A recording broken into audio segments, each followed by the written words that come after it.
Hey guys, so today you're going to be taking notes, and it's going to be a combination of you guys taking the notes, getting notes from me, and you're going to use those notes to answer the question, should we keep the Electoral College? And you're just going to put your answer on a Padlet. So go ahead and start by opening these notes down here, the election process notes. Once you do, you're going to go ahead and make a copy of them, so that way you can edit and add notes to them by hitting File, Make a Copy. It'll ask you if that's okay, and you'll say, yep. And then you can actually go ahead and edit those notes. The front part, so where it says the road to the White House and the primary section, that's the parts that you're going to be taking notes individually by yourselves. So the road to the White House, you're just going to use this video to help you out, and it pretty much lays it out for you. There's 9 different steps to running an election to become president. And this video will tell you exactly how that works. And it goes in order. So for example, step number 1 would just be Iowa caucus. The purpose is going to be right underneath it, the first real indication of a candidate's popularity. The rest of the steps are going to be very similar, where it says the next step right here, and then the purpose will be right below it. Once you're done with that section, you have one more section that you have to take notes on, and that is the primary section. You're going to go ahead and use the text, page 1 and page 2, to identify those definitions of different primaries, and then how candidates win the primary. Once you're done with that, you're going to come back to this video, and I'm going to give you the notes on the Electoral College. So go ahead and put the video on pause, complete the first 2 sections of your notes, come back and push play when you're ready.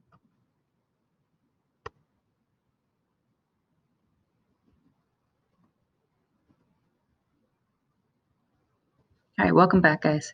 So for the Electoral College, it's a group of people who formally elect the president and vice president of the United States. You might be saying, well, I thought the people elected the president. Kind of, sort of, somewhat.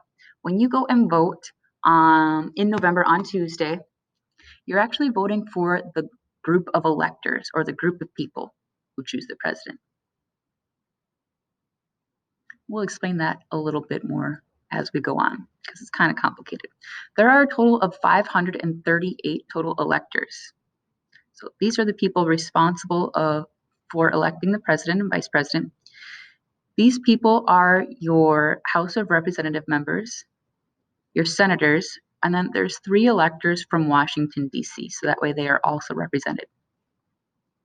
If you need more time to type this up or write this down, go ahead and put the video on pause, push play when you're ready.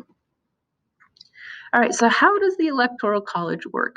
It's kind of complicated, but we'll get through it. So each political party is competing to get the most votes. In order to become president, they need the majority of votes.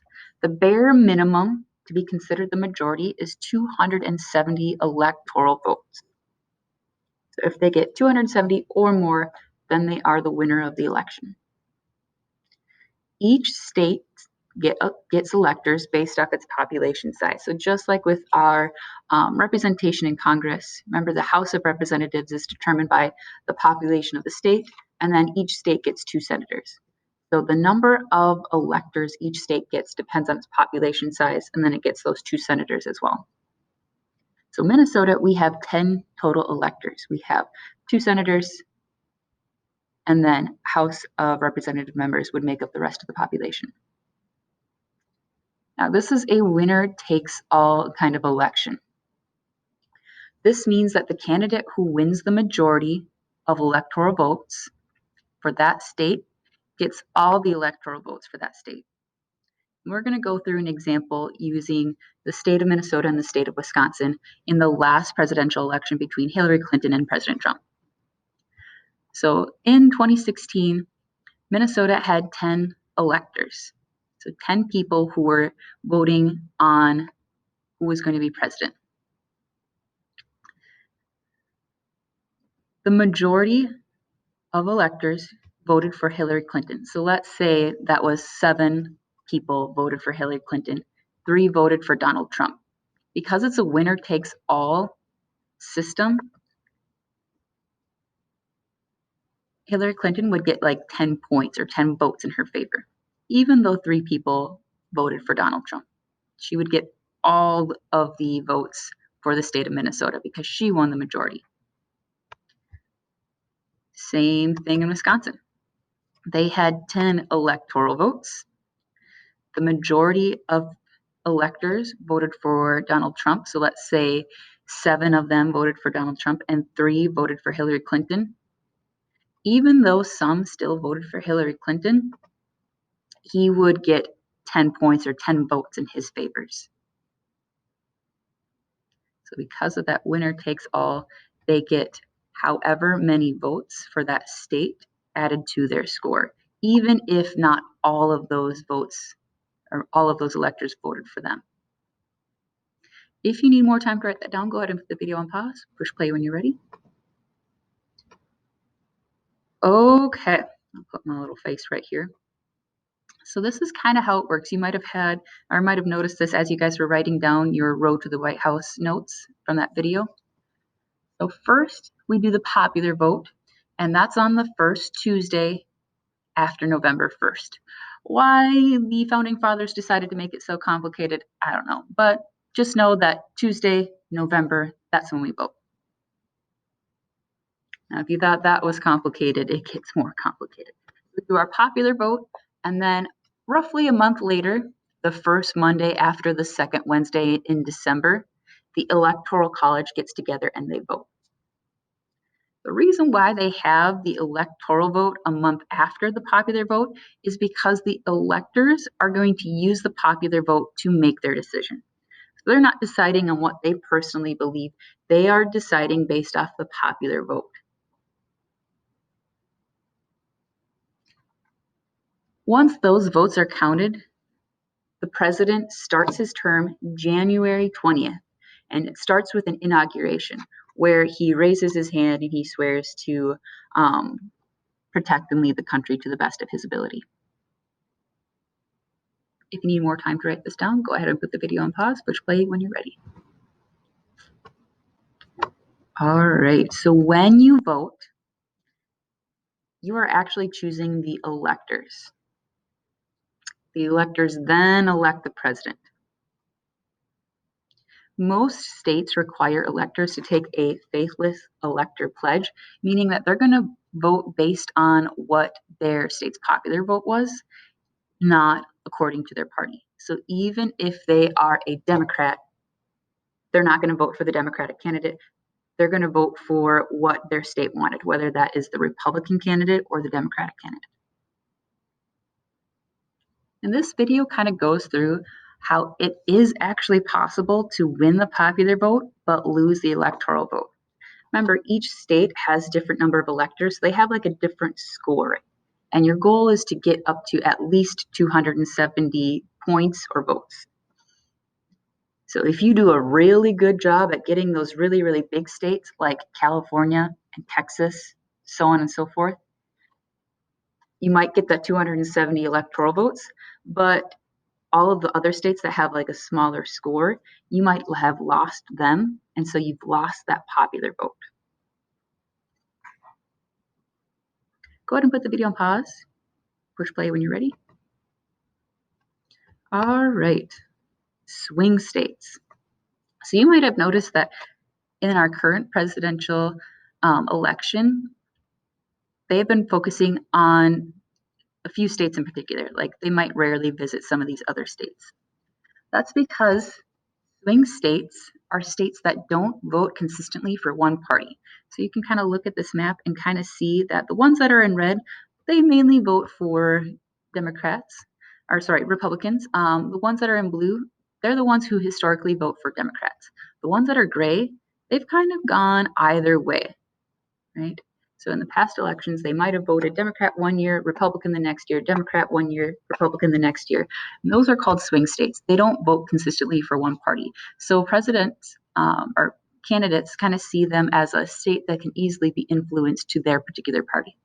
Safe states would be states who vote consistently for a single party, where they have voted Democrat or Republican for the past like 50 years, and it's either called a red state, if they vote Republican, or a blue state if they typically vote Democrat. And that's usually seen as like a state that's pretty much guaranteed to vote for that particular party, and they might not campaign a whole lot in that um, state because they're already going to vote for that one candidate. Go ahead and put the video on pause if you need more time. Push play when you're ready. All right, so the big question, why do we have this big complicated system? This was because of our founding fathers. They didn't want these political parties to ignore the voices of rural Americans. So they were worried if we just had the popular vote, they would go to places that had the biggest populations, which would be the cities. They would only be listening to the voices of people living in the city, and they would be completely ignoring rural Americans or farming Americans. They also believe that the common person wouldn't be informed enough about the issues or candidates to make decisions. Now, remember, this was way, way, way, way back in the day when they didn't have the internet technology, and it was a lot harder to communicate with people. Like newspapers weren't even as readily available as they were, especially in rural America. So they didn't want to do a popular vote because they felt like people weren't informed enough to make a good decision. People who argue against the Electoral College today say, you know what, we have all this technology, everyone is pretty much connected. Even if they don't have like good Wi-Fi, they still have newspapers and other ways that they can be informed in order to make a good decision. Go ahead and put the video on pause if you need more time to write this down. Push play when you're ready. All right. So let's say you're one of those people where you're already starting to think, okay, this is super complicated and we have all this technology to keep us informed, and we know that we can make an informed decision when we vote. Why don't we go ahead and change the Electoral College? To change it would be really hard because you have to change the Constitution. And that involves three very, very difficult steps. Step one, you have to get approval by 2/3 of the House of Representatives. Then you need to get approval by 2/3 of the state. Then you need to get approval from 3/4 of the states. And so that's a lot of different steps. You need a lot of people to agree. And historically, this has just been really, really hard to do. It also kind of depends on the political election as well. There have been times where a candidate has lost the popular vote and won the Electoral College. In that last election in 2016, Hillary Clinton won the popular vote, but Donald Trump won the Electoral College. So right now, Republicans are like, no, we need to keep the Electoral College, and Democrats are wanting to get rid of it.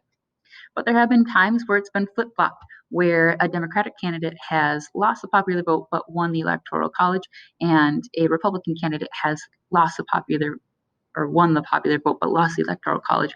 And then they kind of flip-flopped ideas where the Republicans are like, let's get rid of this Electoral College thing, and Democrats are like, no, we got to keep it. So it kind of depends on the political party and how the last election went. If you need more time to write this down, go ahead and put the video on pause. Push play when you're ready. All right, so that's it for the notes.